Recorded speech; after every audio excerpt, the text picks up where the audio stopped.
Hallo, hier ist Andrea von 10 Talente. Steine einfassen gehört zu den Basic-Techniken des Schmuckknüpfens.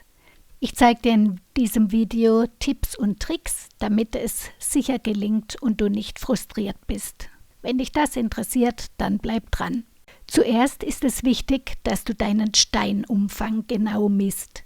Mein Stein hat 6 cm Umfang und diesen Umfang multipliziere ich mit 20, dann erhalte ich die Länge meines Knotfadens. Das macht in meinem Fall 120 cm. Für einen Stein von ungefähr 6 mm Dicke. Wenn du einen dickeren Stein hast, muss dein Knotfaden natürlich länger sein. Dieser Faden wird beim Netzbandknüpfen komplett aufgebraucht und ich verwende ihn nicht für das Muster außenrum. Meine seitlichen Zugschnüre, die rechts und links vom Band laufen, die berechne ich je nachdem, was ich machen will. Denn diese beiden Schnüre verwende ich beim Knüpfen weiter. Also wenn du Ohrringe machen möchtest, nimmst du deinen Steinumfang plus 80. Wenn du ein Armband oder eine Halskette machen möchtest, nimmst du Steinumfang plus 140 cm. Oben verwende ich 2 Klemmen als Abstandshalter. Wenn ich beide Fäden unter eine Klemme mache, rutschen die gern beim Festziehen zusammen. Ich spanne meine beiden Zugbänder also oben mittig ein. Dein Band zum Steineinfassen wird schöner und gleichmäßiger, wenn du deine Zugfäden straff spannst. Dafür kannst du dir verschiedene Vorrichtungen basteln. Ich habe jetzt entdeckt, dass es mit einem einfachen Holzrahmen, kannst du auch einen Bilderrahmen nehmen, ganz einfach und schnell gelingt. Das zeige ich dir hier. Mein Holzrahmen ist 19,5 cm breit.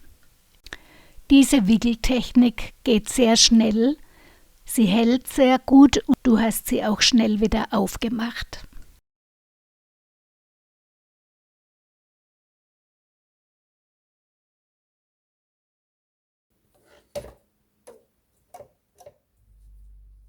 Jetzt nehme ich den 120 cm langen Faden, also Steinumfang mal 20, und knote den mit einem einfachen Larkset-Knoten an, nach innen und dann die beiden Fadenenden durchholen. Jetzt entsteht an der Innenseite eine Schlaufe, die ist sehr wichtig, darauf kommen wir später noch zu sprechen. Dann gehst du mit dem langen Faden über den rechten Zugfaden unten durch und ziehst jetzt sehr fest.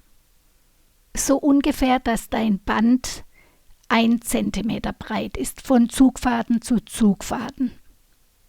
Der erste Knoten ist hier der kniffligste, weil du da gleichzeitig den Abstand halten musst und die nächste Schlinge legen, die jetzt unten drunter unter dem Zugband durchgeht und oben herum geführt wird.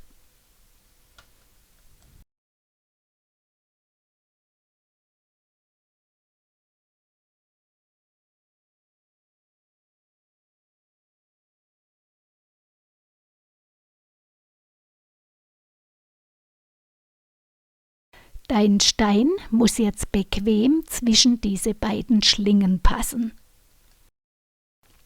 Jetzt machst du einen Halbschlag oben herum auf den linken Zugfaden und einen unten herum. Dabei hilft es, wenn du die Schlinge festhältst, dann rutscht der Faden leichter durch. Also immer außen festhalten zuerst. So, jetzt wieder unten durch. Und dann halte ich diese Schlinge fest am Zugband. Statt dass man unten durchgeht, kann man diesen zweiten Knoten auch anders machen, nämlich man geht nicht unten durch, sondern man legt eine Schlinge nach außen, dann sieht man, dass das genau das gleiche ist, wie wenn man die Schlinge unten herum gelegt hätte. Das finde ich irgendwie praktischer zum Knoten, da ist man schneller. Aber das ist natürlich Geschmackssache, wie du das machen möchtest. Herauskommt dabei genau das Gleiche, egal ob du unten rumgehst oder die Schlinge nach außen legst. Auf jeden Fall musst du immer abwechselnd einmal oben herum, einmal unten herum bzw. die Schlinge nach außen legen, was das gleiche ist wie unten herum. Ab und zu prüfst du nochmal, ob dein Stein genau in die Rille passt zwischen diese Schlingen. Das ist jetzt die Außenseite unseres Bandes, das, was man nachher am fertigen Stein außen sieht. Der Stein wird ja aber innen reingelegt, also da rein, was man auf der Rückseite sieht. Und da gibt es keine Schlingen nach innen. Das bedeutet, dieser Zwischenraum auf der Innenseite ist breiter. Das heißt, wenn dein Stein außen zwischen die Schlingen passt, dann ist das Band breit genug, dass dein Stein nicht herausrutscht. Wenn deine Fäden gut gespannt sind, ist es sehr leicht, den richtigen Abstand zu halten.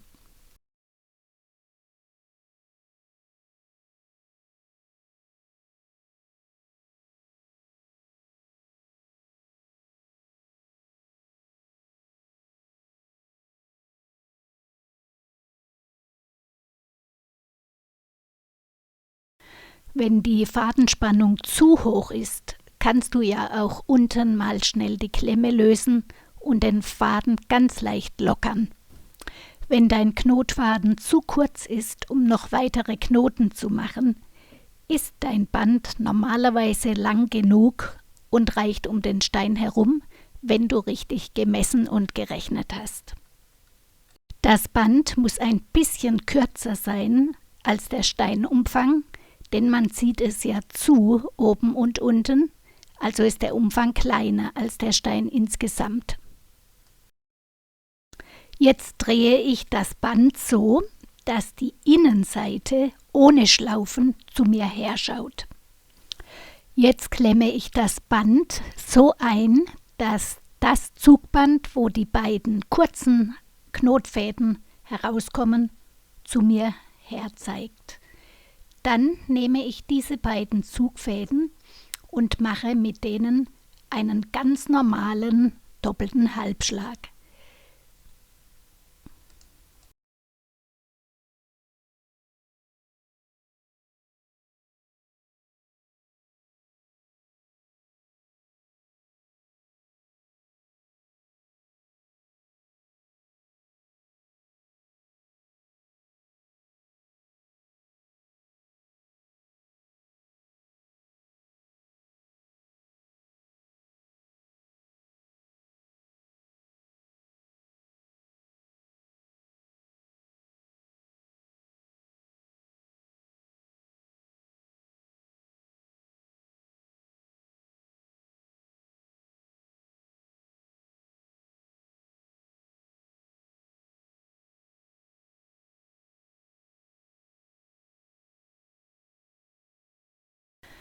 Auf der Oberseite mache ich jetzt einen Rückwärtsknoten. Den Anfang kannst du noch machen ohne Stein, aber bevor du festziehst, musst du den Stein reinlegen und dann sehr fest zuziehen, so fest du kannst. Das Problem ist jetzt, dass dieser Knoten sich auch wieder lockern kann, besonders wenn du jetzt Fäden außen herum einziehen möchtest. Und besonders, wenn du flaches Garn nimmst, das ist sehr viel rutschiger als das gewachste Polyestergarn. Bei flachem Garn ist es sehr wichtig, dass du sofort nach dem Zuknoten diese Zugbandfäden gleich weiter verknotest, zum Beispiel zu einer Raute oder was auch immer für ein Muster du machen möchtest. Wenn du eine Raute mit diesen Fäden machst, dann lockert sich nichts mehr und der Stein bleibt drin sitzen. Die beiden kurzen Knotfadenenden kannst du jetzt abschneiden und verschmoren. In meinem nächsten Tutorial zeige ich dir dann ein Muster, was du um diesen Stein herum knoten kannst. Wenn du das nicht verpassen möchtest, kannst du den Kanal abonnieren und die Glocke drücken, dann informiert dich YouTube automatisch. Also tschüss, bis zum nächsten Projekt.